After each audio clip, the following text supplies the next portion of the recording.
जी बिस्मिल्लाहिर्रहमानिर्रहीम। आप प्रोग्राम देख रहे हैं टुडे विद ज़ाहिद महमूद राह। मैं हूं आपका होस्ट ज़ाहिद महमूद राह और हमारे साथ मेहमान शख्सियत मौजूद हैं चौधरी बिलाल महमूद महर साहब, जो कि ओवरसीज़ कमीशन पंजाब के मेंबर भी हैं, और तनवीर साहल साहब, आपकी आमद का बहुत बहुत शुक्रिया। आज हम चौधरी बिलाल महमूद महर साहब से कुछ सवालात करेंगे, जो कि आजकल क्योंकि इमरान खान साहब की भी आमद है गुजरांवाला में, और ग्रीन बेल्ट के हवाले से जो पौधे लगाए जा रहे हैं। चौधरी साहब, आप तो एक कारोबारी शख्सियत हैं, तो सियासत में आने का जो है शौक़, ये सियासत तो बुरी समझी जाती है करना, और ये कहाँ से और कब हुआ? बिस्मिल्लाहिर्रहमानिर्रहीम। सबसे पहले तो राना साहब, मैं आपका मशकूर हूँ कि आपने मुझे आज अपने इतने अच्छे प्रोग्राम में मौका दिया है। और मियां तनवीर साहब का, जहाँ तक बात है सियासत की, तो सर सियासत बुरी चीज़ नहीं, सियासत ऐन इबादत है। अगर आप इसको इबादत समझ कर करें तो ये लोगों की खिदमत है, और खिदमत, लोगों की खिदमत करना इबादत है। बिल्कुल। तो जहाँ तक मेरा हमने सियासत में आने का ताल्लुक है, तो मैं सिर्फ और सिर्फ एक सोशल वर्कर होने की हैसियत से पॉलिटिक्स में आया हूँ। मेरे कोई लंबे चौड़े मकासद नहीं है कि मैं कोई जो है ना वो MNA बनना है, या कोई इस लेवल का मेरे कोई मकसद नहीं है। मेरा मकसद ये है कि एज ए सोशल वर्कर होकर आप जितने लोगों की खिदमत कर सकते हैं, ज़्यादा से ज़्यादा लोगों की खिदमत कर सकते हैं, वो आपको करनी चाहिए। तो अल्लाह ताला का शुक्र है, अपने लेवल पर हर दौर में जो मैं कर सका मैंने किया। मैं अपने इलाके में जहाँ तक खिदमत कर सकता हूँ मैंने की है। वहाँ पर मैंने फिल्ट्रेशन प्लांट बनवाए हैं अपने इलाके में, जो कि लोग वहाँ से मुस्तफ़ीद होते हैं। इस तरह शहर के अंदर जब भी कोई अच्छा काम होता है, शहर के अंदर जब भी कोई अच्छा काम होता है, अल्हम्दुलिल्लाह उसकी फेवर में मैं ज़रूर आवाज़ बुलंद करता हूँ, उसकी हमायत में ज़रूर मैं आवाज़ बुलंद करता हूँ, चाहे वो कोई भी शुरू करे। तो ये है कि मेरे ख्याल में तो सियासत बुरी चीज़ नहीं है, ये अमली तौर पर एक खिदमत है, तो मैं इसको खिदमत समझ कर करता हूँ। जी चौधरी साहब, ये बताइएगा कि वज़ीर आज़म इमरान खान साहब का एक विजन था ग्रीन एंड क्लीन, उस हवाले से जो है पाकिस्तान के तमाम शहरों में उस पर अमल दरामद किया जा रहा है ज़िली इंतज़ामिया की जानब से।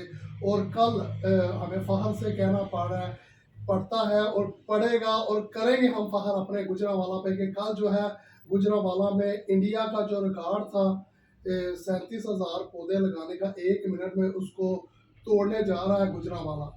तो इस हवाले से कल वज़ीर आज़म भी आ रहे हैं गुजरांवाला, इस हवाले से आप बताएं ग्रीन एंड क्लीन पे कि क्या इससे लोगों को फ़ायदा हासिल होंगे, इसके जो दुनिया में असरात है वो कैसे होंगे, दुनिया इसको किस नज़र से देखें? देखें जी, पाकिस्तान की आप तारीख उठाकर देख लें, यहाँ पर ये इसमें तो कोई बहस नहीं है कि पौधे लगाना एक इबादत है। पौधे लगाना तरबियत और तालीम का हिस्सा है, और पौधे लगाना इंसानियत की खिदमत है, इसमें तो कोई दो राय नहीं है। पाकिस्तान की हिस्ट्री उठाकर देख लें, पाकिस्तान में ये कैंपेन किसी ने नहीं चलाई है। हालांकि पाकिस्तान का टोटल रकबे का बहुत थोड़ा सा एरिया है, गालबन 4% है, जिस पे दरख्त लगे हुए हैं, जो कि बहुत कम है दुनिया में। आज से पहले आप अगर देखें हिस्ट्री, मियां नवाज शरीफ के दौर में बाकायदा एक टिम्बर माफिया था, जो लकड़ी चोरी करता था, जो जंगलात काटता था, ठीक है, और उन्होंने पौधे लगाने की बजाय पौधे काटने का अमल किया, और उससे उन्होंने अरबों रुपए कमाए उस माफिया ने।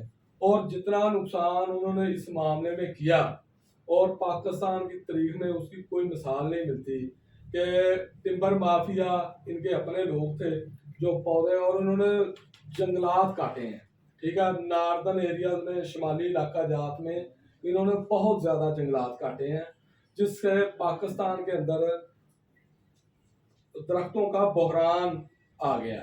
तो ये मैं समझता हूँ कि हमारे कायद इमरान खान साहब का विजन है, राणा साहब, कि उन्होंने इस वक्त की ज़रूरत को समझा, और ये देखा कि पाकिस्तान में अगर पौधे लगाए जाए तो पाकिस्तान की आइंदा आने वाली नस्लों की एक खिदमत है।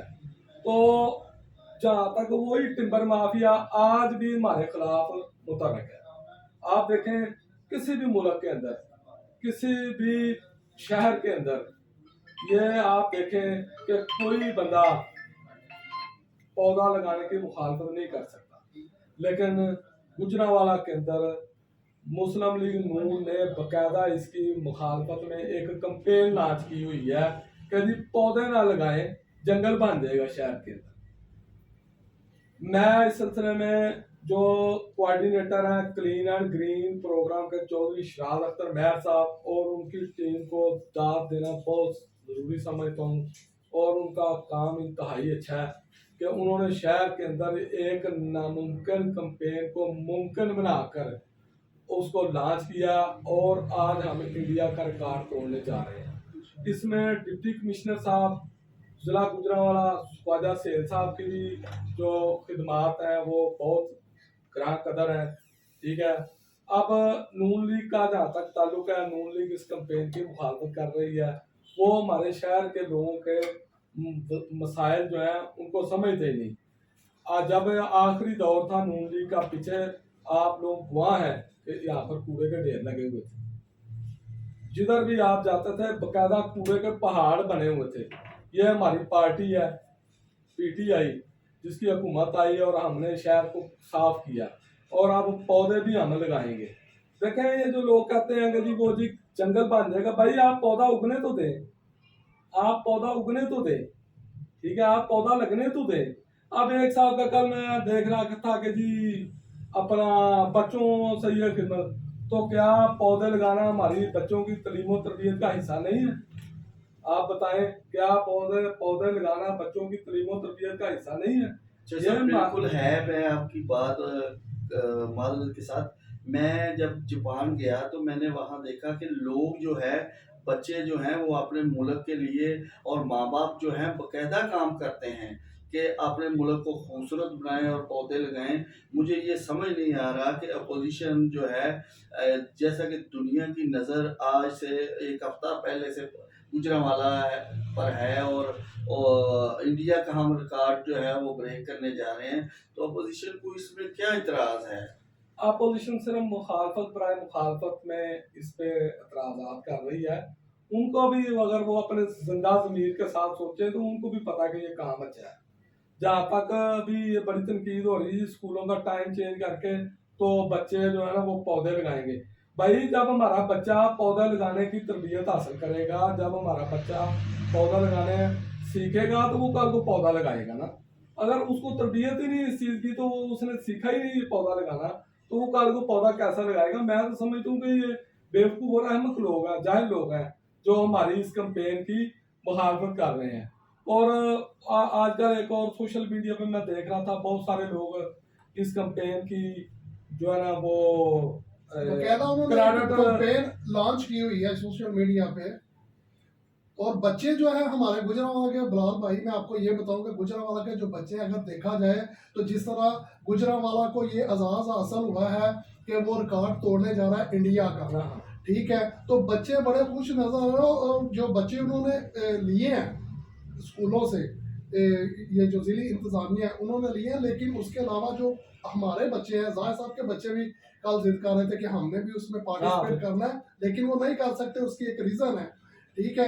लेकिन ओवरऑल जब बच्चों को पता चल रहा है, बड़े खुश है कि हम जो गुजरांवाला है एक वर्ल्ड रिकॉर्ड बनाने जा रहा है, और लोग बच्चे चाहते हैं कि हम उसका हिस्सा बने, वो खुद चाहते हैं। नहीं इंशाल्लाह देखें जी, जो हमारे क्लीन एंड ग्रीन के कोऑर्डिनेटर हैं शराद अख्तर मेहर साहब, उनकी क़यादत में पाकिस्तान और स्पेशली ये एजाज़ हमारे शहर को, गुजरांवाला को, जिसके मतलब आज तक लोगों ने यही सुना है कि ये एशिया का गंदा तरीन शहर है, तो मैं समझता हूँ ये गुजरांवाला के लिए बड़े एजाज़ की बात है कि हमारे शहर के अंदर हम ये इंडिया का रिकॉर्ड तोड़ने जा रहे हैं।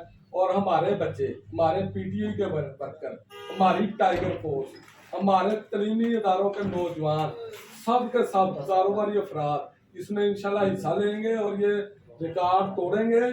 और इंशाल्लाह हम लोग इंडिया और उसके यारों को बताएंगे कि पाकिस्तान में अब शऊर है, पाकिस्तान में अब ये तरबियत पाकिस्तान के बच्चों ने ले ली है कि हमने पौधे लगाने हैं।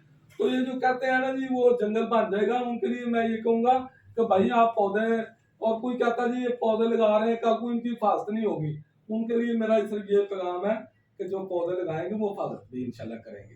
तो जब अगर पौधा लगने में जंगल अगर बन जाएगा तो उसको मैनेज करना कौन सा मुश्किल है भाई, वो मैनेज हो जाएगा कल को। तो मैं समझता हूँ कि अपोजिशन को इसमें हिस्सा लेना चाहिए, और इमरान खान का विजन बहुत अच्छा है और उनकी सोच बहुत अच्छी है। तो इंशाल्लाह मैं इस मामले में बड़ा पुरजोश हूँ और इंतहाई खुश हूँ कि ये क्रेडिट हमारे गुजरांवाला को जा रहा है। बिल्कुल। चौधरी साहब, आपने रकबे की बात की, तो आपका क्योंकि प्रॉपर्टी से रिलेटेड काम भी है, तो ये बताइएगा कि कुछ लोग ये सवाल उठा रहे हैं कि जो हाउसिंग सोसाइटियाँ बनी हैं उसकी वजह से जो ज़री ज़मीनें हैं उनका खात्मा हो रहा है और ज़राअत को नुकसान हो रहा है, इस हवाले से। देखें जी, यहाँ पे लोग इसके मतलब एक ही राय देते हैं कि इसराइल ज़मीन ख़त्म हो रही है। मेरा थोड़ा सा इस मामले में राह साहब थोड़ा सा मुख्तलिफ पॉइंट ऑफ व्यू है। मैं ये कहना चाहता हूँ कि जब भी दुनिया के अंदर कबीले बने, बस्तियाँ बात हुई, वो दरियाओं के किनारे हुई या उन इलाकों में बस्तियाँ बात हुई जहाँ पर पानी था, जहाँ पर फसल थी। कभी आप तारीख उठाकर, इंसानी तारीख उठाकर देख लें, कभी बस्ती वहाँ पे आबाद नहीं होती जो बंजर जमीन। बस्ती हमेशा दरिया के किनारे आबाद हुई, बस्ती हमेशा पानी के करीब आबाद हुई, बस्ती हमेशा खुराक के बुनियाद पर आबाद हुई। ये जो है ना बात कि जी अपना ज़रूरी ज़मीनें इस्तेमाल, ये एक कुदरती निज़ाम है कि जब हमारा ज़मींदार एक ज़मीन जो शहर के करीब होती है ना, वो जब बेचता है ना तो उसने जिम्मेदारी करना है, वो आगे जाके उसके अवज ज़मीनें खरीदता है। आप देखें जो ज़मींदार है, जो किसान है, वो अगर शहर के करीब से ज़मीन बेचता है ना तो वो जाके कहीं उसको और जाके वो रकबा ले लेता है और उसको काबिल काश्त बना लेता है। ये आपके सामने कई ऐसी मिसालें हैं कि बेशुमार मिसालें हैं। आबादी क्योंकि बढ़ती जा रही है, जाहिर बात है आबादी जो है वो फैलेगी और लोग मकानात भी बनाएंगे। और मेरे सामने कई मिसालें हैं कि लोग शहर के करीब से जगह सेल करके दूर से ज्यादा लेकर वो आबाद कर रहे हैं। वो बात करते हैं। देखें, जब भी आबादी होती है ना साथ, वो बस्ती के करीब से शुरू होती है। जो बस्ती का करीब जो एकड़ होता है, जो रकबा होता है ना, वो काबिल काश्त होता है, बल्कि सबसे जखेज होता है क्योंकि उस पर काम बहुत ज्यादा हुआ होता है, लेकिन वो बिकती है, उस पर बस्ती आबाद होती है। तो मुमकिन नहीं है कि आप बलूचिस्तान क्यों नहीं आबाद हो सका आज तक। हमारा बलूचिस्तान इसी वजह से ना आबाद नहीं हो सका कि खुराक की कमी है, पानी की कमी है, वहाँ पे वसाइल नहीं है। तो ये जो कहना ना कि एक ही बात रट्टार बंदे ने लगाई हुई है कि जी ये जो हाउसिंग सोसाइटियाँ हैं ये ज़रूरी ज़मीनें खा रही, मैं नहीं समझता इस तरह की कोई बात है। ये कुदरती हमारा ये कुदरत का निज़ाम है कि बस्ती के करीब लोग बसते हैं, तो बस्ती के करीब कमर्शियल जगह जो है वो महंगी होती है। तो लोग जो किसान है पूरी दुनिया के अंदर, वो महंगी ज़मीन बेचकर हमेशा सस्ती ज़मीन की तरफ मूव करता है और उसको जाके काबिल काश्त बना लेता है। तो मेरा तो ये ख्याल है कि ये कोई इतना इसके खिलाफ इतना बड़ा इशू नहीं। प्रोपेगेंडा ही है। चैम्बर ऑफ कॉमर्स के इलेक्शन जो है चौधरी साहब आ रहे हैं और आपकी पार्टी पहले भी विन किया हुआ है, तो इस हवाले से आजकल गर्मा गर्मी है, बयानात आ रहे हैं, उस हवाले से हमें बताइएगा कि क्या तैयारियां हैं आपकी, आपके ग्रुप की? मैं समझता हूँ कि जब चैम्बर का जिक्र आया और मलिक ज़हीरुल हक का जिक्र ना हो तो मैं समझता हूँ बड़ी सख्त ज़्यादती है।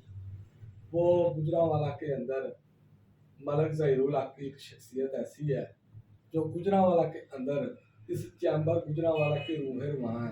बल्कि शायद हमारे शहरियों को अगले 10 साल 20 साल भी ऐसा कोई फोरम नसीब ना होता जो कारोबारी अफराद हैं, जो जिस तरह मलिक साहब ने इस पर काम किया है और जिस तरह उन्होंने इसको इस्टेब्लिश किया है और जिस तरह मलिक साहब ने कारोबारी लोगों को इकट्ठा किया है और जिस तरह उन्होंने शहर गुजरांवाला के कारोबारी अफराद को एक प्लेटफार्म को मुतहरक करके दिखाया है, तो मैं समझता हूँ कि मलिक ज़हीरुल हक के क़यादत में, मियाँ उमर सलीम साहब की क़यादत में गुजरांवाला के अंदर पिछली दफ़ा भी हम जीते थे और इंशाल्लाह इस दफ़ा भी हम बारीक सीरियत से जीतेंगे। मौजूदा सदर जो है उमर अशरफ मुगल साहब, उनकी आपने 1 साल हो गया उन्हें इलेक्शन जीते हुए सदर बने हुए, उनकी कारकर्दगी से आप मुतमिन हैं? सर ये तो शहर हुआ है, सारा गुजरांवाला सारा हुआ है कि गुजरांवाला शहर में चूँकि पाकिस्तान तहरीक इंसाफ की नुमाइंदगी नहीं है कौमी और सूबाई असम्बली के अंदर, इस तरह का कोई प्लेटफार्म नहीं है जहाँ से हमारे शहरियों की आवाज़ उठाई जा सके। गुजरांवाला के अंदर मैं समझता हूँ जिस तरह उमर अशरफ मुगल साहब ने चैम्बर के प्लेटफार्म से जिस तरह गुजरांवाला का मुकदमा लड़ा है, शायद ही किसी सदर ने इस तरह गुजरांवाला का मुकदमा लड़ा हो। आप देख लें, जिस मर्जी गुजरांवाला के कारोबारी अफराद का इशू उठा के देख लें, गुजरांवाला का कोई इज्तमाही मफाद का इशू उठा के देख लें, आपको पिछले साल के अंदर सबसे ज़्यादा उमर अशरफ मुगल साहब की वर्किंग नज़र आएगी। उन्होंने ये जो गुजरांवाला के अंदर पैकेज आया है इमरान खान साहब का, जिसमें अपना ये मोटरवे लिंक है, यूनिवर्सिटी यूनिवर्सिटी है, हॉस्पिटल है, मुख्तलिफ जो ये पैकेज आया, ये हमारे टिकट होल्डर तो ऐसे ही इसको जो है ना वो इसका क्रेडिट लेने की कोशिश करते हैं। इसमें चैम्बर का बड़ा किरदार है। इस पैकेज को अचीव करने में सबसे ज़्यादा रोल मैं समझता हूँ उमर अशरफ मुगल साहब का।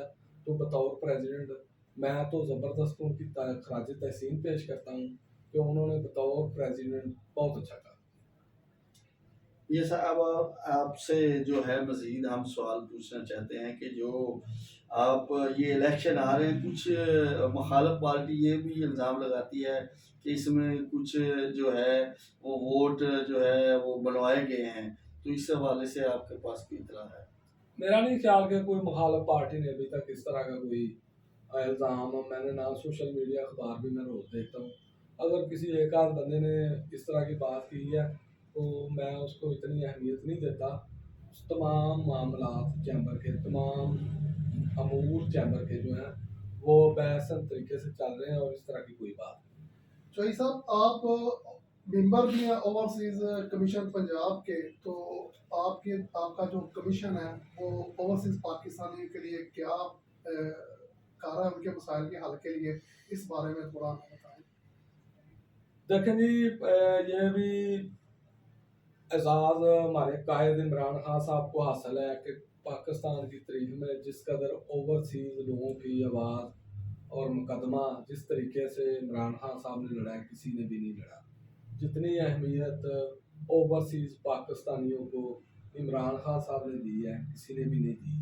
और उसी का ये रिज़ल्ट है कि आज हमारी जो फॉरेन रिमिटेंस हैं वो पिछले तमाम सालों से बेहतर है।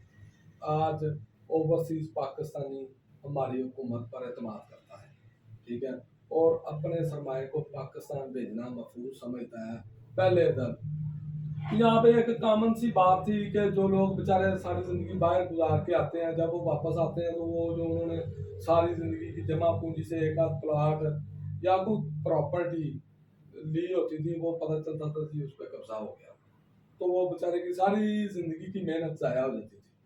तो ये हमारा बड़ा कंसर्न है। बेसिकली ओवरसीज़ कमीशन के पास ज़्यादातर केसेस जो नाजायज़ कब्जे के हैं वही ज़्यादातर केसेस हैं, और इस पे हम पाकिस्तान ओवरसीज़ कमीशन ज़िला गुजरांवाला जो है चौधरी आतिफ इफ्तिखार चीमा साहब की क़यादत में, डीसी सुहेल अख्तर ख्वाजा साहब की क़यादत में बहुत ज़बरदस्त किरदार अदा कर रहा है।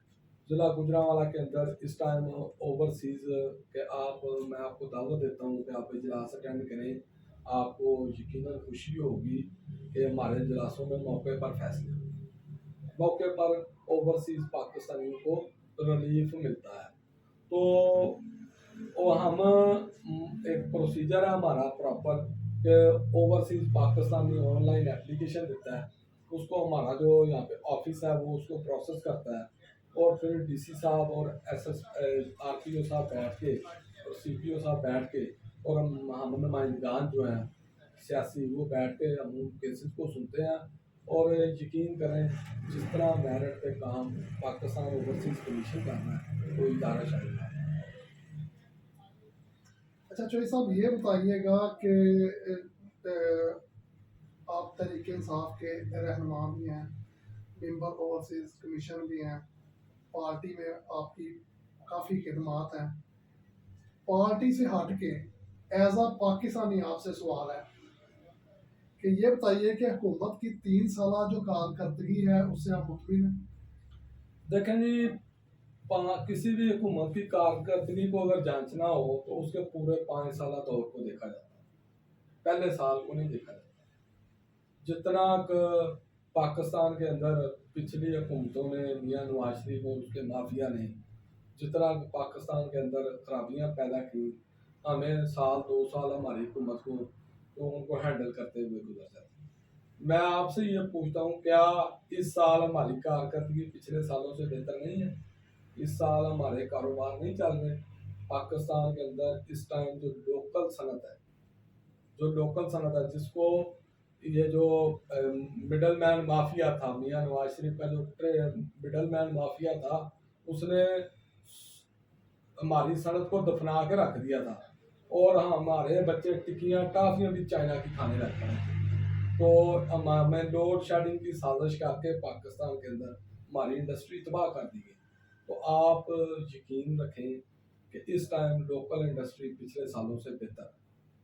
कंस्ट्रक्शन इंडस्ट्री के और टेक्सटाइल की इंडस्ट्री और इस तरह की जितनी भी लोकल इंडस्ट्रीज हैं वो पिछले सालों से बेहतर काम कर रही हैं। इंशाल्लाह ये जो कारकर्दगी जांचने की बात है, ये 5 साल बाद जांची जाएगी।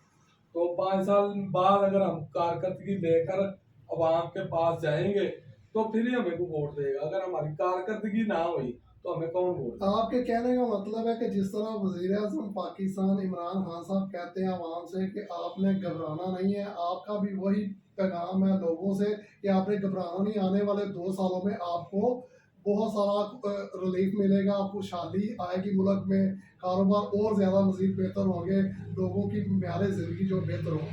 मेरा ख्याल में इंशाल्लाह मुझे उम्मीद है कि अगले 2 साल जो है ना वो हमारे वो पिछले 3 सालों से मजीद बेहतर हो।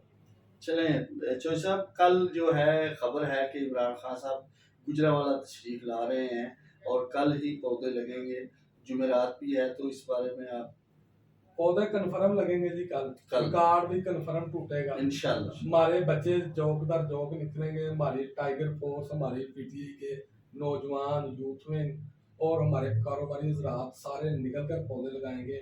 इमरान खान साहब का जो प्रोग्राम है वो अभी 100% है, वो अभी इंतजामिया चले जो हम करने जा रहे हैं गुजरावाला में, हमारी जो ख्वाहिश है कार्यक्रम कि इमरान खान साहब मौजूद हो, पूरे मुल्क का मीडिया जो है वो कल उसकी मौजूद नजर हो। होगी। हमारी ख्वाहिश ये है कि इमरान खान साहब हमारे इस प्रोग्राम में मौजूद हो। चले चौधरी साहब, अल्लाह करे कि आप पाकिस्तान कल वो आए और आपकी मुलाकात हो और गुजरावाला के लिए आप और भी जो है वो फंड की और गुजरावाला के शहरियों की ज़िंदगी के लिए बेहतर कुछ ना कुछ सोचें। अल्लाह ताला आपको हिम्मत दे। चौधरी साहब, मैं आपसे ये कहना चाहूँगा कि इस प्रोग्राम के तवज्जुह से आप 14 अगस्त है 2 दिन के बाद, उस हवाले से आज़ादी पर लोगों को क्या पैगाम देना? एक आजकल बड़ा स्लोगन चल रहा है कि बाजे से पौधा सस्ता है, पौधा बाजे से सस्ता है, तो पान की बजाय छां कीजिए। ये मैसेज है जी कि मैं समझता हूँ कि झंडियाँ लगाने से ज़्यादा बेहतर है ये काम है कि आप पौधा लगाएं। तो मेरी इस 14 अगस्त पर यही पैगाम है कि आप झंडियाँ ज़रूर लगाएं लेकिन पौधा लगाएं, वो ज़्यादा प्रेफरेबल है। पौधा लगाएंगे आने वाली नस्लों के लिए पौधा। आपके कहने का मतलब है कि जो झंडियों पे पैसे लगाने हैं उन पैसों से आप पौधे लगाएं तो वो ज्यादा बेहतर है। उससे जो हमारे मुल्क की खूबसूरती है उसमें भी इजाफा होगा, उससे छांव भी हासिल होगी, उससे फल भी हासिल होंगे और उससे लकड़ी भी हासिल होगी। बिल्कुल सर। और पौधा लगाकर उसकी देखभाल करके उसको दरख्त तक जो है। देखिए जी, मेरी बात सुने, आप मुझे एक बात बताएं, मैं ये इस बात का जरूर जवाब देना चाहूँगा कि आप एक मेहनत करते हैं, आप एक काम करते हैं, क्या आप इस चीज़ को बर्दाश्त करेंगे कि आपकी मेहनत ज़ाया हो जाए? नहीं, आपका काम ज़ाया हो जाए। तो मेरा यही पैगाम है कि जो पौधे लगा रहे हैं वो इंशाल्लाह उनकी हिफाजत भी करेंगे और उनको फलने फूलने में भी मौका देंगे और उसकी निगरानी करेंगे इंशाल्लाह। ये महज एक प्रोपेगेंडा कर रही है। चलें, आपकी जो है नेक तमन्नाएं वो हमारे साथ रहेंगी, गुजरावाला के लोगों के साथ रहेंगी। आपकी आमद का बहुत बहुत शुक्रिया कि आपने हमें टाइम दिया। Thank you. जी बहुत शुक्रिया। बहुत शुक्रिया, बड़ी मेहरबानी। अल्लाह हाफिज़।